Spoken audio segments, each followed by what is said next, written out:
แจ่มใสเราต่างพลีพักดีกายใจชาติศาสนากษัตริย์ไทยเราเถิดทูลไว้ตลอดกาลร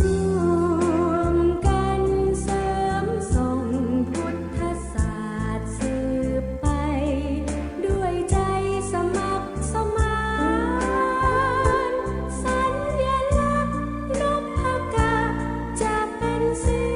วิญญาณเบิกบานเพราะแสงธรรมส่องทั่วโลกาพวกเราชาวพุทธมามกะขอเชิญคุณพระปกปักรักษาเป็นร่มโพคุ้มครองชีวาโดยจิตกุศลเมตตาเป็นสุขหันษาทั่วเธอ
แต่กุลเจ้าทั้ง3ประการอันมีพระพุทธพระธรรมพระสงฆ์เป็นสรณะที่พึ่งที่เคารพกับถวายความเคารพครูบาอาจารย์พระเจ้าพระสงฆ์พระเถรานุเถระครูบาอาจารย์ที่เคารพนับถือทุกรูปทุกท่านที่กำลังรับฟังอยู่ขณะนี้แสดงความนับถือท่านพระครูอภิวัฒนวิกรมผู้ดำเนินรายการในช่วงของสารธรรมยามแรงประจำวันพุธในวันนี้เจริญสุขเจริญปอนกับญาติโยมศรัทธาสาธุชนนักศีลนักบุญทุกท่านที่กำลังเปิดวิทยุหรือว่ากำลังรับชมรับฟังอยู่ขณะนี้ก็ขอต้อนรับทุกท่านเข้าสู่ช่วงรายการสารธรรมยามแรงในช่วงของมรดกธรรมล้านนามรดกธรรมพื้นเมืองประจำวันพุธที่4 สิงหาคมซึ่งตรงกับเดือน10 แห่ง 11 ค่ำในวันนี้อาตมาก้าวกับผมอาตมาภาพพระครูสถาพรพัฒนาดังศรีเจ้าอาวาสวัดใหม่พัฒนาเจ้าคณะตำบลยางครามก็จะได้นำพระธรรมเทศนามาเทศนาให้กับครูบาอาจารย์ตลอดถึงญาติโยมศรัทธาท่านทั้งหลายได้สดับรับฟังกันในช่วงเวลาต่อจากนี้ไปกับพูดนี้เป็นพูดที่2เนาะที่เราจะได้ฟังธรรมเทศนาซึ่งอาตมาภาพนั้นได้นำพระธรรมเทศนาเกี่ยวกับธรรมชะตาปีเกิดหรือว่าธรรมประจำปีได้มาเทศนาซึ่งแต่ละปีเกิดนั้นก็อาจจะมีธรรมมาเทศนาแต่ละเรื่องสลับกันไปอันนี้เป็นกติความเชื่อแต่เป็นที่ยึดถือเป็นประเพณีปฏิบัติของคนล้านนาเฮาเนาะนิยมทำบุญตามธรรมชะตาปีเกิดนอกจากทำชะตาปีเกิดแล้วก็ยังมีชะตาปีชะตาเดือนแหมชะตาวันแหมก็หลากหลายกันไปนี่เป็นความเชื่อความนิยมที่คนล้านนาเฮาจะทำกันปฏิบัติกันเพื่อให้เป็นสิริมงคลกับตัวเก่าก่อนที่จะเข้าสู่เนื้อหาสาระธรรมวันนี้ก็อนุโมทนากับแม่เลินมูลชัยน้อยบ้านดอนปีนวันนั้นก็แม่เป็นโทมาร่วมทำบุญปูจานน้ำธรรมคำสอนวันนั้นติดต่อมาตั้งหลังไม้หลังจากเทศธรรมจบเรียบร้อยก็แม่เป็นโทมาร่วมเป็นเจ้าภาพปูจาการเทศการธรรมร่วมกับอาตมาภาพวันนั้นก็ขออนุโมทนากับแม่เรือนมูลชายน้อยบ้านดอนปินเป็นที่ได้ร่วมบุญในวันนี้โดยละเนาะต่อไปนี้ก็จะได้เทศธรรมแล้วเนอะวันนี้เป็นธรรมชะตาปีเกิดปีงัวปีเลิกปีฉลูซึ่งเรื่องที่จะเทศวันนี้ก็คือเวสสันตระลอมเวสสันตระลอมนี่ก็คือเปิ้นรวบรวมเอาเนื้อหาสาระพระเวสสันดรถึง13กันเอาไว้ในผูกเดียวกันแล้วก็เป็นธรรมชะตาผู้ที่เกิดปีงัวปีนี้ ส่วนเนื้อหาสาระจะเป็นอย่างใดนั้นก็โดยสรุปย่นย่อเนื้อหาสาระเกี่ยวกับพระเวสสันดรชาดกจะอยู่ในธรรมผูกนี้ผูกเดียวเล่มเดียวจบนี้ก็เจริญศรัทธาทุกท่านทั้งหลายได้ตั้งอกตั้งใจฟังพร้อมกันในบัดนี้เบื้องต้นตะกี้ต้องขออภัยเหตุขัดข้องน้อยหนึ่งสัญญาณบ่ค่อยเสถียรตัวใดนักเนาะก็ตอนนี้ก็คงจะเข้าที่ละอนุโมทนากับทุกท่านเด้อที่เปิดรับชมรับฟังอยู่ขณะนี้บอกว่าทาง Facebook หรือว่าทางวิทยุเนาะแต่ละท่านก็ทำการทำงานหรือว่าว่างงานก็มารับฟังธรรมเทศนาพร้อมกันโดยกันเป็นสิ่งประดับอกประดับจิตประดับใจเป็นกำลังจิตกำลังใจต่อไปเนาะช่วงนี้กับช่วงโควิดมันก็ไปทางใดก็บ่ได้แต่ละที่แต่ละแห่งก็ก็จำเป็นได้อยู่ได้พักที่เก่าเบิ่งออกเกหสถานบ้านจองไปที่ไหนถ้าบ่จำเป็นได้ว่าก็บ่ได้ไปทางใดพระสงฆ์ตู้เจ้าก็บ่ได้ไปทางใดก็จับจังหวะพอดีก็มีเวลาว่างก็ฟังน้ำฟังธรรมด้วยกันเป็นช่วงไปมีคู่วันเนาะมีคู่วันเอาล่ะเนาะตั้งอกตั้งใจฟังพร้อมกันนะบัดนี้เน้อนะโมตัสสะภะคะวะโตอะระหะโต ทธัสสะอิติปิโสภะคะวะเตมิโยนะมะภะคะวะจิตตังวันตังกังอะลัมมะนังตุวังโสหังพุทโธภวิสติโกสัลลตาธัมเมสัมมาสัมพุทโธอิติปิโสภะคะวะมหาวิสันตโลนะมะภะคะวะเสทังวันตะกังอะลัมมะนังตุวังโสหังพุทโธภวิสติสัทธโวฟังดูลาโสตุจันนะสัมปุเลสะตังไลกาทางอันนี้ปัมปุตันเจ้ากอมพาลบซึ่งหาฝนโปคาลำปาดเป็นเหตุแล้วพาจริงเตสันนายังมหาเวสสันตาลันลาดแก่มหาสาลีบุตรตนมีสินสะอาดขาวใสว่าเมื่อนั้นกายจะก่อนมาเล่าพาตถากตานิมเล่าก่อนได้เกิดเป็นภเวสสันตละเจ้าบุญญาณก็ยังว่าได้เฮมหาตันเป็นอันมากนักก็มีและนายตาและเมเมื่อใดดังอันตตาในกาลายำนานนางนาไทยโพธสัตเดกันว่าได้รับปนดีจากอินตันเจ้าสีพากันแล้วเล่าอันพาเสดก็ได้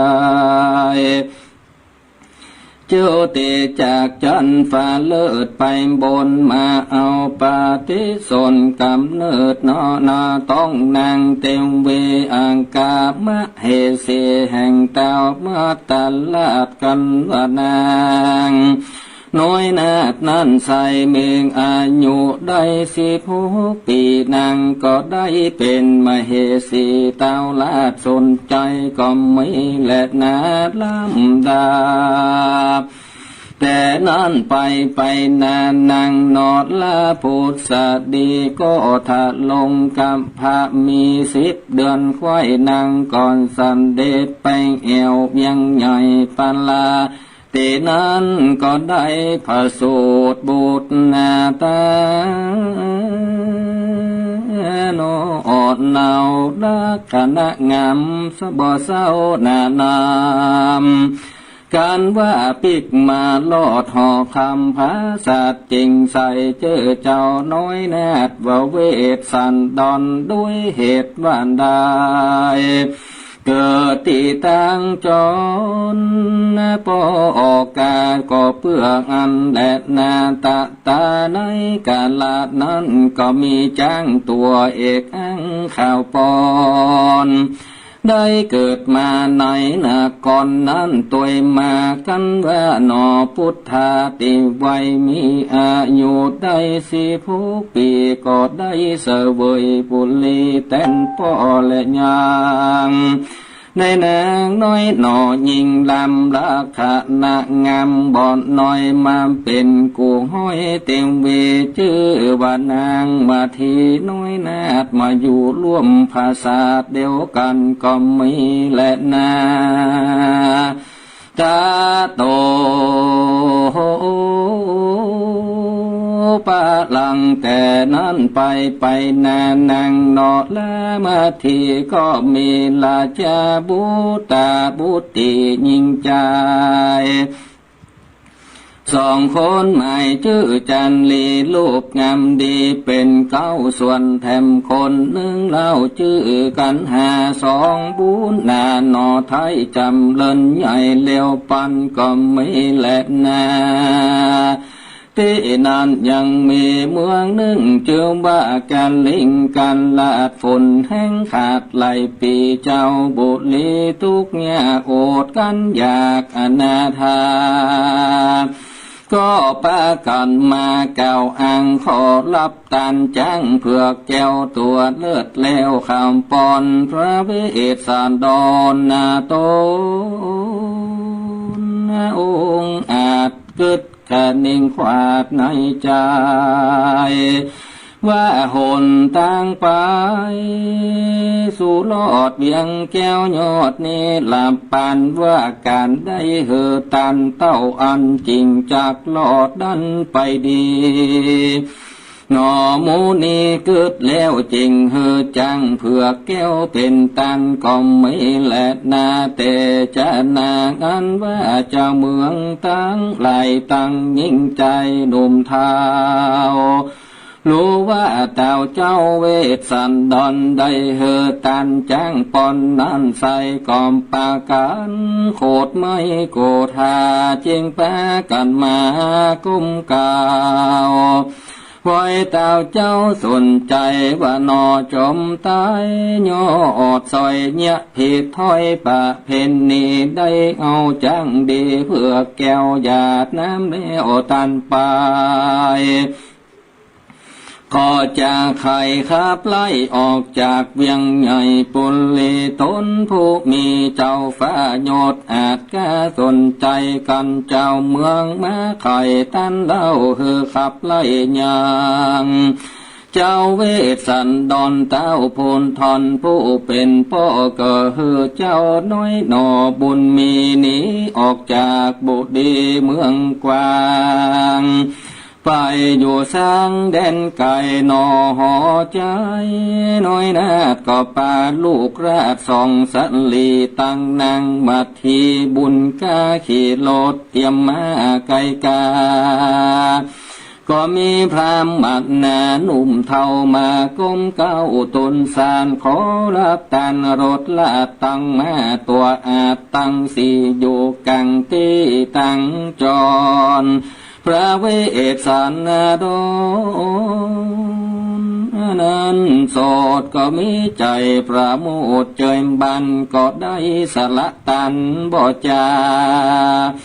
ยังโลดและมาตันไปแล้วก่อมปาใส่ใจลูกน้อยและนางยอดซอยมาทีลาดดงลีดันกว่าเตียวเข้าป่าดงพายอาสาจารย์ใจ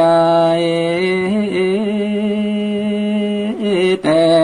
สายจุ้มลูกไม้ในดงการว่าเต้าสี่องค์แม่นลอดก็ปากันน้อมกิ่งตอดลงมาสองข้าสาตรายอดซอยก็มีใจจื่นจ้อยยินดีหันลูกไม่มีได้แลตามใจแผ่จับเอากินบันเตาอิ่มตังแล้วก็ปากันเตียวละท้องดงพายก็มีแหละนาสาโกเทวาลานจาส่วนอันว่าพญาอินตาบุญใหญ่ดูแจ้งควายจูประการว่าตนบุญญาณสิเจ้ามาสู่ป่าเศร้าดงตันจริงไข่ปานโอกาสเธอเต่าลาดวิสุกรรมมาสู่ดงดำปางกวังแล้วเหินใดเนลมิตสร้างศาลาสิขาสาตะลากินโกแต้ววิสุกรรมรู้กรรมหมายก็ลีพันภายบอนจะมาสู่โลกลามนุษย์สาแล้วก่อนเนลามิตรศาลาไว้ทาแล้วเต้าบุญกาเวสุกรรมก็นันนำขึ้นโสยังที่อยู่แห่งตนก็มีหันและนาตาโต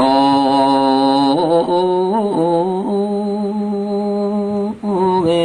สันตโลและจะหันว่าพญาเวสสันดรยอดซอยกันปาลูกน้อยสองสาลีตั้งนางมาทีนอนเนาดันป่าเศร้ามาสู่ก่อหาน ยังแก้วกู้สาลาโนพุทธาดูแล้วกอบตานางแก้วมาทีตั้งสายสะลีน้อยน้อยยอดไปยังจอดศาลาแล้วก็จำศีลภาวันนาเธอบวชแล้วลวดปั้มเป่งทำส่วนวันนางบนนำมาทีก็ปฏิบัติดีข้ามเจ้ายังเต่าเจ้าเวสสันดอนบ่เหินได้อาทรดอนไม่เกิงหาลูกไม้หัวมันตั้งน้ำสันน้ำใจบ่เหือเดือดไม่อันใดก็มีแลนาตาในกาลานั้นเล่ายังมีพามเท่าผู้หนึ่งใส่ลูกขี้ไล่หน้านำหน้าตาดำหูเหี่ยวต้องมันกิ่วหนังงานมีสันดานมักขอบอรู้พออิ่มใกล้บอลรู้ในแต่ใสมีเจอใบว่าโจจะกะพามวานอันว่าโจจังกะพามนั้นอยู่เมืองกันเล่งกันละตกไม่มาดอนาถาเหี่ยวขอกินมาข้ามเจ้าไหลตีเข้าเมืองนาก็มีเงินคำขันไหลหลักมันจึงนำไปฝากเอาไว้ยังสหายผู้หนึ่งใส่สองผัวเมียแล้วพรำตาเปียบาปนาก็จากอำลาไปนาหาขอกว่ากินไปก็มีหันและนาอันว่าเจ้าสหายนั้นสายก็มีลูกสาวไว้ชื่ออมิตตาทะลงโสภาวินาศวันนาอาจเลื่อนใดอันว่าเจ้าสหายแห่งพามนั้นเล่ากันว่ารับเอาถูกทำมาจากพรามเท่านั้นแล้วก็มีใจพองแผ้วยินดีกันว่าหมื่นลายปีคู่อวบเขามาบ่หันพรามเท่ามาใจก็ขนิ่งในใจข้ามเจ้าว่าพามมาเจ้าสะหายเตี้ยงจักไตมวยมั่งกันว่ากึดไฟแห้งหันสายก็เอาคำนั้นไข่ไปเสียงซ้ำซื้อกินเข้าน้ำไงตอนก็มีหันและนาตาจากโกปีในกาลนานโจจะกับหำเท่ากันบ้าไตเต้าขอตานไปเมื่อนานไหลลาก็มาขนิ่งถึงคำอันฝากสหายไว้จริงเตี้ยวไตมาทำอันว่าสหายพรำส่งผัวเมียกันเอาคำนั้นไข่กินเสียไปเสียงหมดเลี้ยนเกี้ยงเหมือนมาจึงได้มาปรึกษากาโอบาจาเก้านางกินกู้อมิตตาแต่นยังเงินคำขาดลอมเบาพรำเท่าเอาไปกันจะไข่เมียนเดียวก็จุงมือนางแก้วอมิตตามาฮือพรำบาปนาผู้เท่าเอาเป็นเมียเฝ้านอนในอันว่านางใส่ใจนอนเนาถึงจักใดคนเท่ามาเป็นผัวนางก็มาปาปูบ่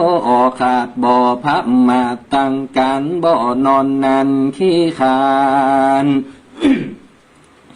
บ่ดื้อด้านนอนวันและนาตีนั้นพามโจจังกะผู้เท่ากอมไปขอรับตันยังสองเจ้าใส่สลีคือว่าเจ้าจาลีและกันหาจินนาดันดงนาปามไม่เพื่อว่าจักเอาเป็นข้าใจตาสีหนอมูนียอดซอยก็เฮตันยังส่องลูกน้อยใส่ใจเอาน้ำสายย้อยยาเก่ากาดไม้ตาน หวังเอาโปธิญาณเป็นที่แล้วก็มีขันและนาสักโกเทวาลาจา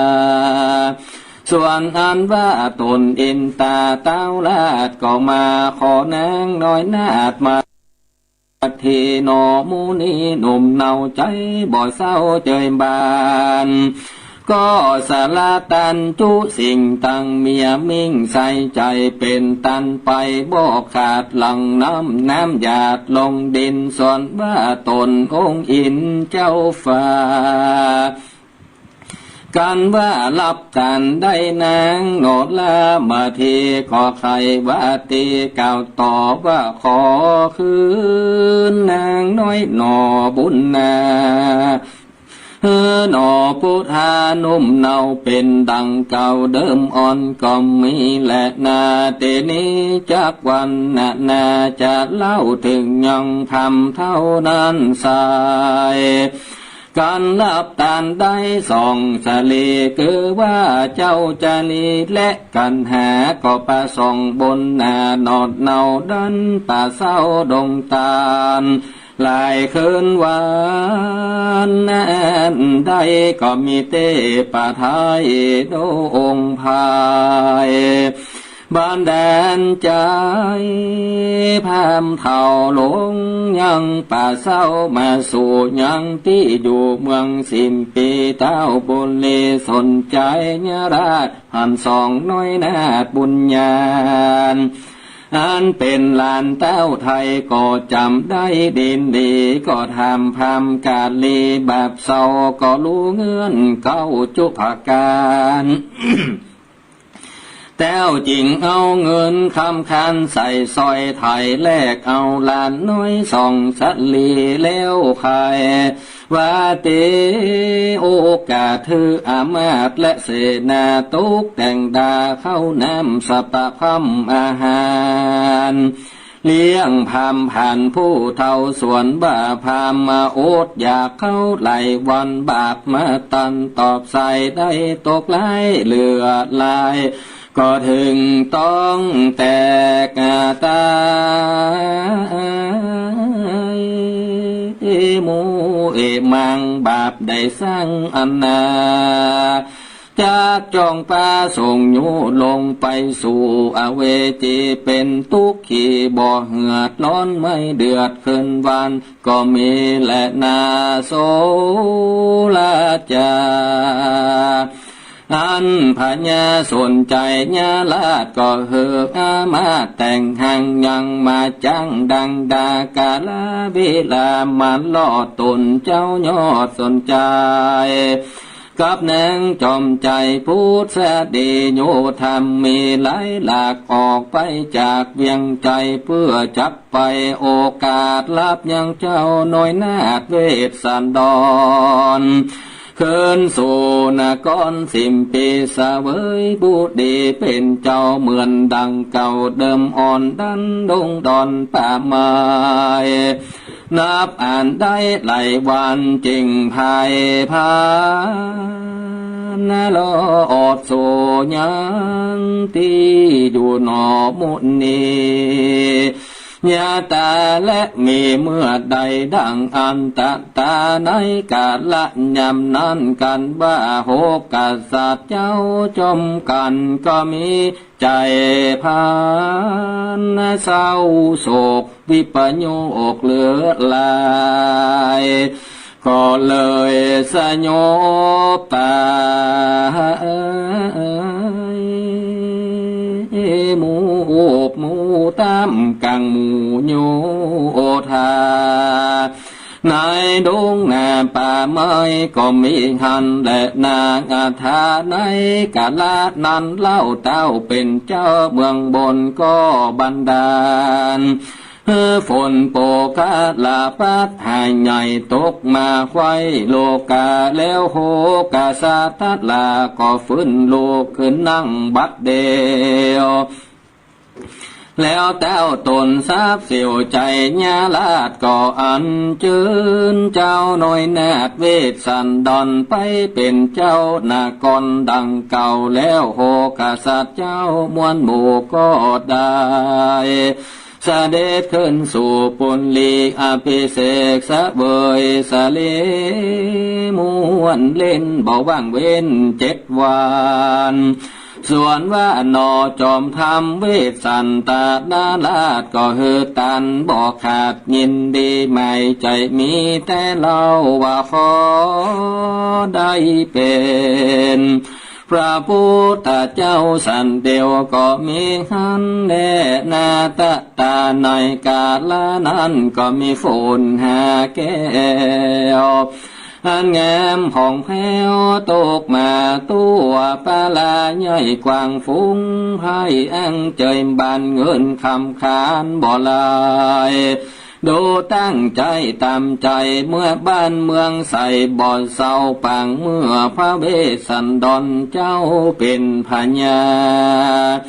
คงปลาลากว้างใหญ่บ่อร้อนไม่เครื่องขี่เจ้าปุลีใหญ่หน่อยต่างชื่นจ้อยเจยบานสุขสำราญข้ามเจ้าย้อนเต่าเจ้าถ้าลงทำนั้นแหละนาตาโต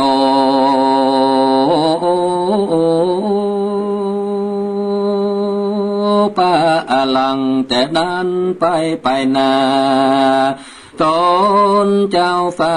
สนใจญาลาดนางน้อยนาพุทธดีศีลธรรมมีมากกว่าการมวยมังโมดละนาบุญนำป่าส่งอยู่ได้เมื่อเกิดอยู่เมืองสวรรค์ก็มีและนาตาโตเวสสันตโลตานางส่วนอันว่าเจ้าเวสสันดรเจ้าจ้างปอนเพื่อแก้วและนางพองแผ้วมาที่สะเวยปุลีเป็นเต้าผาแผ่นดาวโลกากันว่าโมละเนกลาภาคไตเสียจากเมืองคนก็ได้เงาตนไปเกิดที่ประเสริฐตุสีดาก็มีขันและนาสัทธาอิมังธรรมเตสนังอาลิตวาเจลตะกังสมโมทาเนสิสัทธาอันว่าสัพพัญญูพระพุทธเจ้าใครเล่าเก้าเวสันตลาจาละตังกาอันนี้จริงเก่าจิเตสนาว่าภิกขเวโดลาภิกขุตังลายมวลหมู่กันว่าฝนปกครปาดนั้นตกลงมาสู่เมืองโคนหาดนั้นยังมีฝนหาแก้วอันงามผ่องแผ้วนำนาตกลงมาไหลแลดังอันได้กล่าวแก่มานี้แหละนาที่นั้นสัพพัญญูพระพุทธเจ้าตนเป็นเก้าติโลกาจันกันว่าใครนิทานจัดเก่าก็จากจับเข้ามาเตรียมจัดนี้จริงเจ้าจีเป็นกัตถาโลเพนุเป็นโตโจจักโกเตวัตโตอโหสิภิกขเวดุลาภิกขุตังหลายตนอันเป็นไสอานิยะเจ้าอันว่าโจจะกะพัมเท่านั้นสายเกิดหากมาได้เทวตาเห็นในกาลบัดนี้และนางอันว่าปัญญาสนใจญาลาดและนางน้อยหน้าพุทธดีนั้นใสคือหากมาได้ปัญญาสลีสุดโทฐานะและนางสลีมหามัญญาในกาลบัดนี้และนามาทีปิโคอันว่านางมาทีนั้นใสคือหากมาได้นางยะโสธลา ในกาลบาดนี้แหละนาจาลีกุมันโลอันว่าเจ้าจาลีนั้นใส่คือหากงานได้ละหูละเห็นในกาลบาดนี้แหละนากันหาจินนางอันว่านางกันหาว่านั้นใส่คือหากมาได้นางอุปลาบานะเทลีในกาลบาดนี้แหละนาเวสันตโลโลกะเนโทเอวังทะเลทางอันว่าพญาเวสันตลาวันนั้นใส่คือหากมาได้ตนโกภาตถากันตาตนเป็นตีจังตีเปิ้งแก่โลกตั้งสามในกาลบาดนี้แหละนาตุมเฮภาวันตาตันตั้งหลายนุ่มเท่าฟังธรรมพระเจ้าเวสันตละละจาตาตาสาจัดกันลำเลิศนิสงฆ์ข้าเสือเจียงคานมันเฮตันจะใจรักษาศีลไว้อยากขาดพระยาพระมาภาวนาอันเป็นตั้งปาเตียวไตคำว่าตะใหญ่สงสารการว่าบุญยันแก่กาเตียงไปล่อจันฟ้านิลาปานบ่ยาจะแลนาญูปุกะโลอันว่าปุกะละยิ่งใจนุ่มเท่าเกิดปีเป้าลงด้วยธาตุดินได้กำเนิดไว้พระราชเจ้าลำปางหลวงได้สร้างธรรมเวสันตละตันเป็นธรรมจตาก็จักมีอานิสงส์มากนักแต่ใดสร้างลงไฟเป็นตาลก็จากสมฤทธิโจเยื่องโจภากานบ่อยาจะเลนานิทิตังขีญาสังวันนะวิเศษจางองเหตุมหาเวสันตละอันเก่าแก้ไขยังห้องตานะปารมีก็บังกรมสมเลสาเดชครูบาอาจารย์ญาติโยมศรัทธาท่านทั้งหลายบัดนี้พระธรรมเทศนาเวสสันตละลอมก็ได้จบไปเป็นที่เรียบร้อยก็เป็นธรรมจตาปีเกิดปีเป้าหรือว่าปีงัวปีฉลูปีงัวนี่เป็นธรรมจตาปีเกิดก็พระธรรมเทศนาเวสสันตละลอมนี้ก็อย่างที่ได้กล่าวไว้เบื้องต้นตะกี้เนาะมันได้กล่าวรวบรวมเอากับเรื่องเดียวกับเนื้อหาสาระของมหาเวสสันดรชาดก13กันโดยอันย่อที่สุดเอาเนื้อเอาหัวมันแท้ๆลงมากล่าวเพื่อให้เราได้ฟังแล้วก็ได้เข้าใจไปแทนส่วนหนึ่งเวสสันตละล้อมนี้ก็ได้กล่าวลำดับลำดากันจุติลงมาเกิดของพระเวสสันดรว่าแต่ตอนที่พระองค์ได้ทรงลงมาจุติในมนุษย์โลกนั้นลำดับตั้งแต่ต้นเป็นจะได้แล้วความปรารถนาของพระองค์นั้นก็มีอย่างเดียวก็คือว่าต้องการที่จะตรัสรู้เป็นพระพุทธเจ้าหรือว่าเป็นพระพุทธเจ้าสืบไปเป็นหน้าจะมีวิธีเดียวก็คือการสร้างบุญสร้างกุศลสร้างบารมีอย่างที่เตดไปพูดแล้วกับเตมิญะกุมารอันนั้นก็เหมือนกันเป็นจักรหนึ่ง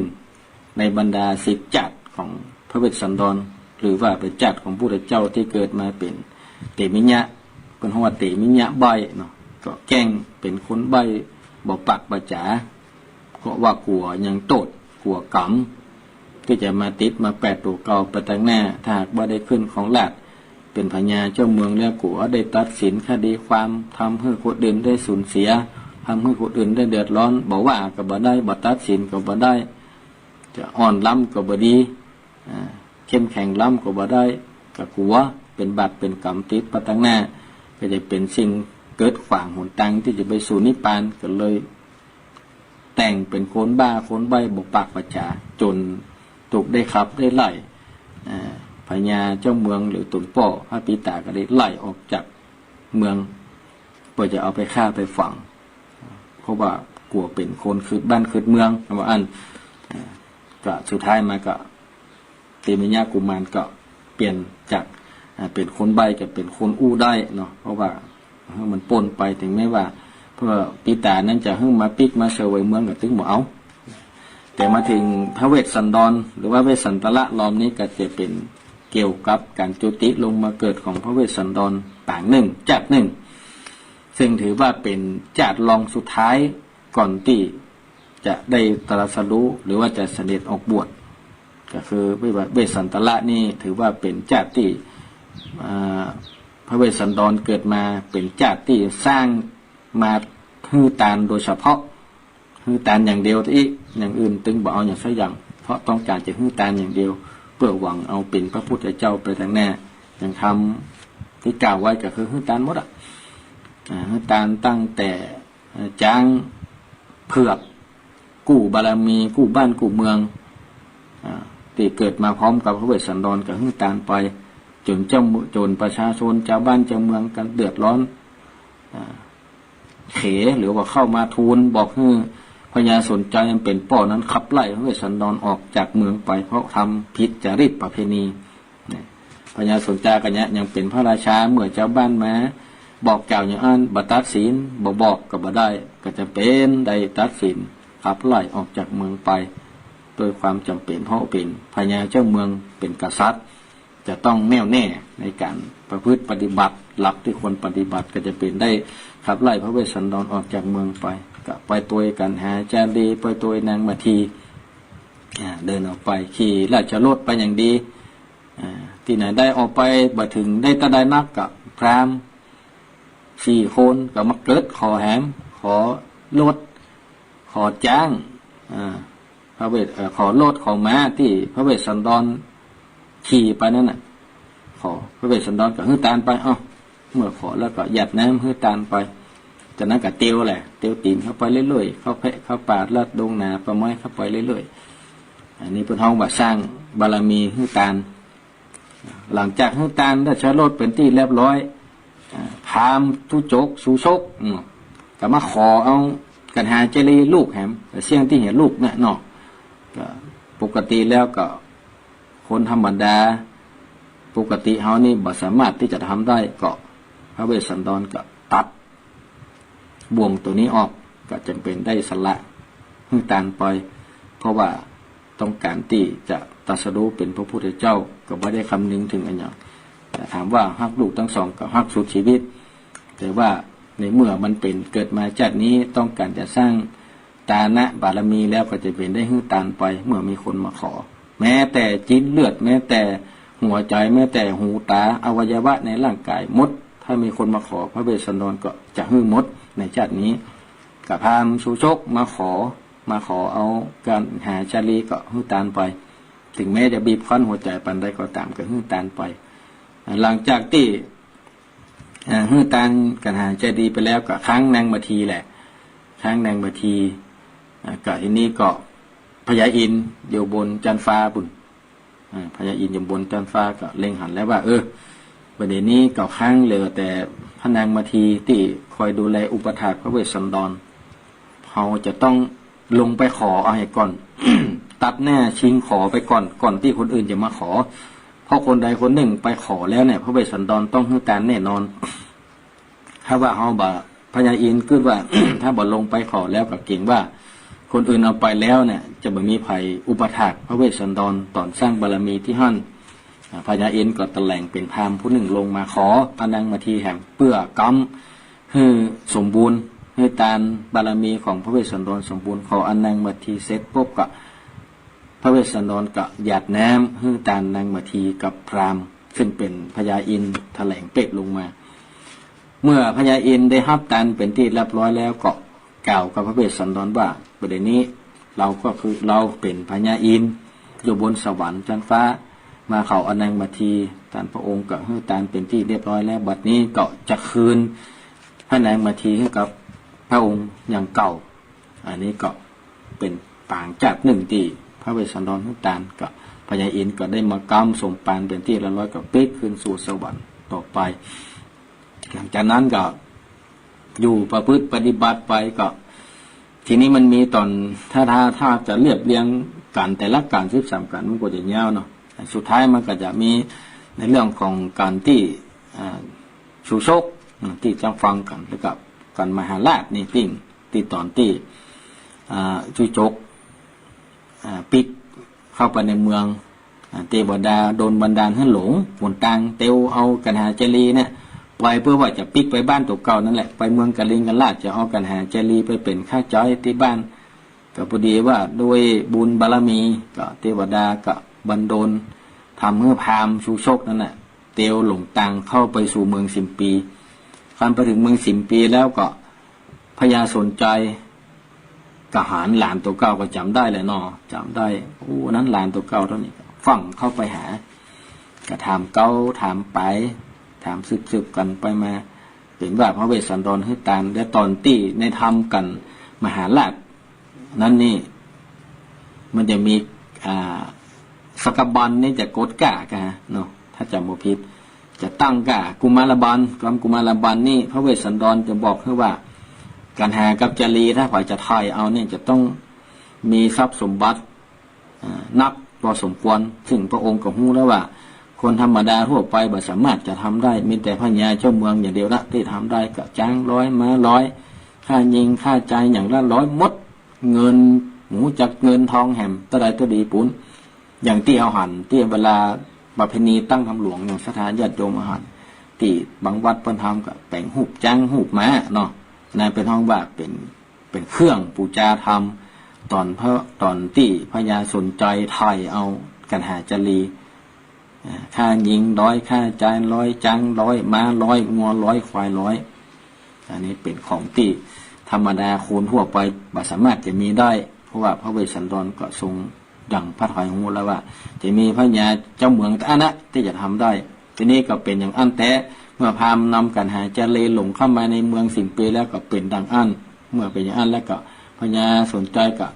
จัดการแหละเอาทรัพย์สมบัติอย่างที่กล่าวไว้นะถ่ายเอาหมดเสร็จแล้วก็ได้ความดีใจกับสั่งเสนาอามาตย์ทั้งหลายเตรียมสำรับกับเข้าเลี้ยงพามที่ได้นำปลาหลานปิกมาหาตัวเก่าพามนั้นก็ไม่ได้กินข้าวหลายมื้อหลายวันนะเนาะก็เลยฟังกินแต่โดยวิบากกรรมอย่างที่ทำกล่าวไว้ด้วยวิบากกรรมของพามชูชกที่ได้ทำไว้เพราะว่าในท้ายธรรมนี้เปิ้นสรุปว่าชูชกกับพามชูชกนี่ก็คือพระเทวทัตด้วยบาปกรรมที่ทำไว้ก็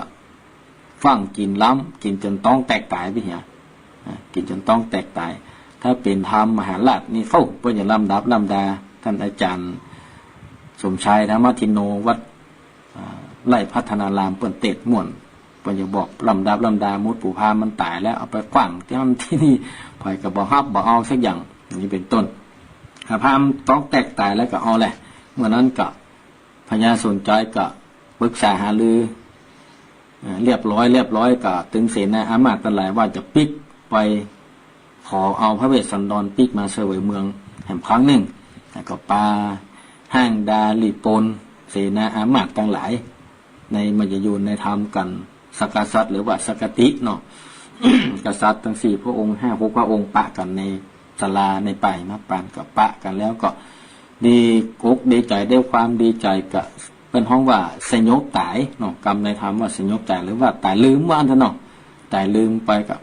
ด้วยความดีใจกับเทวดาก็เนรมิตให้ฝนตกลงมาชื่อว่าฝนหาแก้วปุพารปัตลงมาโตกมาโหดมาหล่อกษัตริย์ทั้งหลายตั้ง6 พระองค์นั้นได้ฟื้นคืนสติมาหลังจากนั้นก็อาราธนาหรือว่าขอพระเวสสันดรได้ปิกสู่นคร10 ปีอย่างเก่า ก็พระเวสสันดรก็ห้าปากปิกมาครองราช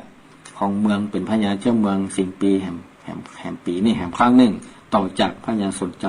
หลังจากนั้นก็เมื่อของราชสมบัติเป็นพญาเจ้าเมืองแล้วก็ยังบรรละซึ่งการทำบุญให้ทานสร้างการบารมีเสร็จเรียบร้อยก็หลังจากที่ตายจากอันเป็นคนแล้วก็ได้นำตนเข้าสู่เมืองสวรรค์หมดตั้งแต่พญาสนใจพระปิตาบรรดาตั้งพระเวสสันดรเนาะขึ้นไปสู่สวรรค์แล้วก็จากต่อไปก็ลงมาเกิดแถมจากหนึ่งซึ่งพระเวสสันดรสร้างบารมีถึง11 จักรก่อนนะกว่าจะได้ตรัสรู้เป็นพระพุทธเจ้า10พระเวสสันดรนี่เป็นจักรที่10จักรที่11นี่เป็นสิทธัตถ์เป็นสิทธัตถ์กุมารซึ่งจะได้ฟังต่อไปกันหมายว่าเป็นปิธรรมชะตาปีเกิดปีอย่างว่าปีเปาะท้ายๆพวกเนาะจะทำสิทธัตถ์ก็เป็นเจ้าที่พระเวสสันดรนี่เป็นเจ้าที่พระองค์ทรงฮือตานอย่างเดียวสร้างตานะปารมีอย่างที่เราได้นำมาเป็นเยี่ยงอย่างเป็นต้นแบบญาติโยมศรัทธาทั้งหลายการทำบุญฮือตานในทางพระพุทธศาสนาเราเนี่ยถือเอาพระเวสสันดรเป็นเยี่ยงอย่างเป็นต้นเพราะว่าการทำบุญฮือตานนี้มันสืบเนื่องมาแต่สมัยพุทธกาลแล้วเนาะเราจะพูดทั้งหลายก็ได้ปฏิบัติกันสืบเนื่องสืบต่อกันมาพระเวสสันดรก็สร้างตานะปารมีเพื่อหวังเอาโพธิญาณเป็นพระพุทธเจ้าแต่เฮานี้อาจจะไปถึงอย่างอ่านกาหรือว่าขอให้มันมีความสุขเหียมีความร่มเย็นเป็นสุขสบายใจเหียก็มันทำบุญให้ทานไปเพราะทานเฮาทานเมื่อใดเมื่อเฮาทำบุญให้ทานแล้วเฮาเกิดความสุขเกิดความสบายใจอันนั้นนะเป็นบุญเป็นกุศลเป็นบุญเป็นกุศลเฮาทานด้วยจิตอันบริสุทธิ์สร้างบารมีด้วยการให้ทานเนี่ยเป็นว่าเป็นการทำที่ค่อนข้างที่จะง่ายสำหรับหมู่เฮาจะพูดทั้งหลายอย่างใดก็ได้เมื่อเฮาสละขึ้นชื่อว่าสละโจกออกซึ่งของที่มีในตัวตนให้กับผู้อื่นแล้วเนี่ยถือว่าเขาเป็นการให้ทานเพราะฉะนั้นแล้วในทางพุทธศาสนาเขาจึงมีการส่งเสริมบอกว่าวัดวาศาสนาที่ไหนก็ตามก็พยายามจะส่งเสริมแนะนำให้ญาติโยมศรัทธาทุกท่านได้ทำบุญให้ทานเพื่อเขามาสร้างบารมีให้กับตัวเก่าฉะนั้นจะไปลดละจะไปย่นถอยถึงแม้ว่าเหตุการณ์บ้านเมืองสภาวะมันจะเป็นจะได้ก็จ้างของเราได้ตั้งมั่นในการทำบุญให้ทานเพราะการทำบุญให้ทานมันเป็นสิ่งที่เราสามารถทำได้บอกว่าละอ่อนบอกว่าผู้หนุ่มผู้สาวผู้เฒ่าผู้แก่ทำได้หมดและทำได้กู้เวลากู้สถานที่และทำง่ายโดยไม่จำเป็นต้องเป็นเงินเป็นทองไปทั้งหมดอาจจะด้วยเรื่องสติปัญญากำลังหรือว่าอย่างต่างๆที่เราพอจะสละช่วยเหลือกันได้ก็นั่นแหละคือให้ทานสร้างบารมีเหมือนกันเพราะนั้นก็ในธรรมเวทสันตละลอมนี่ก็ได้ลำดับลำดาสรุปเนื้อหาสาระมาประมาณนี้เนาะเอาแล้วพอเวลาตอนนี้แหม2 นาทีจะหมดเวลาแล้วต้องขออภัยเนอะญาติโยมศรัทธาทั้งหลายก็การโทรศัพท์เข้ามาเนี่ยคงจะบ่สะดวกเพราะว่าถ้าหากว่าโทรเข้ามาแล้วเนี่ยสัญญาณการถ่ายทอดนี่มันจะสะดุดไปเพราะมันมีเครื่องเดียวโทรศัพท์เนาะมันไม่สามารถที่จะรับสายได้จะได้ก็ขออนุโมทนากับครูบาอาจารย์ทุกลูกทุกท่านที่รับฟังอยู่ขณะนี้กับขอบพระคุณอย่างสูงที่สละเวลารับฟังแล้วก็ขออนุโมทนากับญาติโยมศรัทธาทุกท่านที่สละเวลาแล้วก็ฟังเทศน์ฟังธรรมด้วยกันเนาะเป็นหมู่เป็นจุ่มกันอย่างน้อยก็เขาได้ฟังแล้วก็ได้ประดับสติปัญญาเขาได้นำไปประพฤติปฏิบัติก็ถือว่าได้อานิสงส์ละอาตมาเป็นประโยชน์ก็เป็นประโยชน์ก็ได้อานิสงส์ไปตัวกันตัวเนาะเอาละวันนี้ขันสมควรแก่เวลาก็ขอสมมุติยุติจบลงคงไว้เพียงตัวอีกเนาะขอบุญกุศลบุญญาบารมีบุญกินบุญทานบารมีที่เอาท่านทั้งหลายบอกว่าครูจะ